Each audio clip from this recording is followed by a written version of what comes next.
तुमच्याशी शेअर करते। हे बघा कोबी घेतलाय, गरम मसाला घेतलाय, थोडासा चाट मसाला घेतलेला आहे, अद्रक लसूण घेतलेला आहे, हे लसूणच घेतलेलं आहे आणि हा घरचा लसूण आहे। तेलामध्ये बघा पॅन गरम करायला ठेवले आणि त्याच्यामध्ये हे सगळं टाकून एक 5 ते 10 मिनटं फक्त कोबी अर्धा कच्चा ठेवायचा। लसूण टाकले बघा तेलामध्ये आता।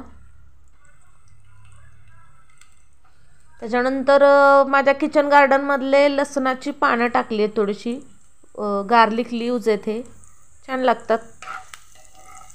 थोडंसं तेलामध्ये हे सॉते करून घेतलं की याच्यामध्ये कोबीची पानं चिरून घेतली ती टाकायची कोबी।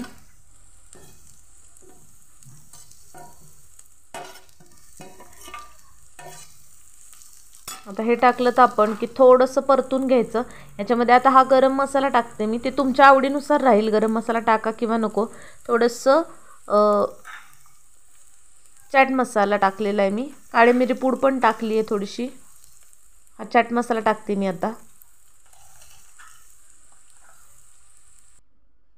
आणि बघा मीठ टाकलं थोडंसं की लास्टला ही भाजी आपली तयार। आपलं स्टफिंग रेडी झालंय। आता आपण ही मोमोजची चटणी बनवूयात। काही नाही, टोमॅटो पाण्यामध्ये सोक केले होते, त्याच्यामध्ये लाल मिरच्या घेतल्या होत्या 4-5 आणि लसूण। आता हे मिक्सरमध्ये छान असं वाटून घ्यायचं, याची फाईन पेस्ट बनवायची।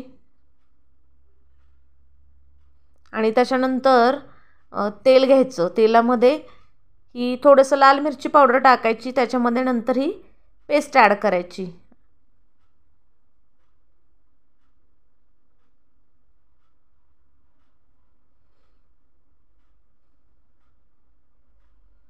आता या स्टेजला मी थोडंसं टोमॅटो केचप टाकलेले किंवा टोमॅटो सॉस म्हणू शकतात, थोडंसं मीठ टाकलेले आणि असं मिक्स करून घ्यायचं मस्त।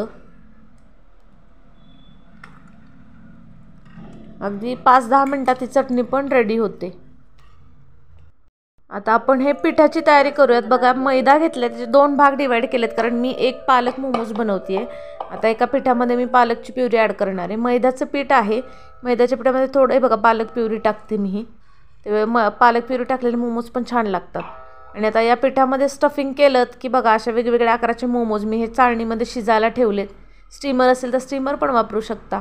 आणि अगदी 15 ते 20 मिनिटात मोमो तुमचे शिजून रेडी होतात।